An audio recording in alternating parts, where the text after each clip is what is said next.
கர்த்தருடைய பரிசுத்த நாமம் மகிமைப்படுவதாக.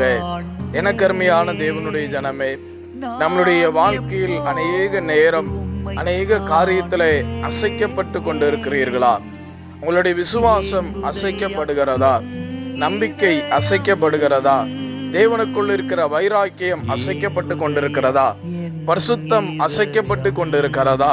தனிப்பட்ட ஜீவியம் காற்றில் அசைகிற ஒரு நாணலை போல, ஒரு சாதாரண ஒரு காகித துண்டை போல உங்களுடைய வாழ்க்கை அசைக்கப்பட்டு கொண்டு, அலைகளின் நடுவிலே சிக்கி தவிக்கிற ஒரு படகானது எப்படி அசையுமோ அதை காட்டிலும் மிக மோசமாக அசைக்கப்பட்டு கொண்டிருக்கிறீர்களா?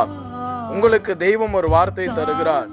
சங்கீதத்தின் புஸ்தகம் 16ஆம் அதிகாரம் 8வது வசனம், கர்த்தரின் வலது பார்சத்தில் இருக்கிறபடியால் நான் அசைக்கப்படுவதில்லை. இந்த வார்த்தையை வைத்து ஜெபியுங்கள். நீங்கள் அசையாமல் இருக்க கர்த்தர் உதவி செய்வார்.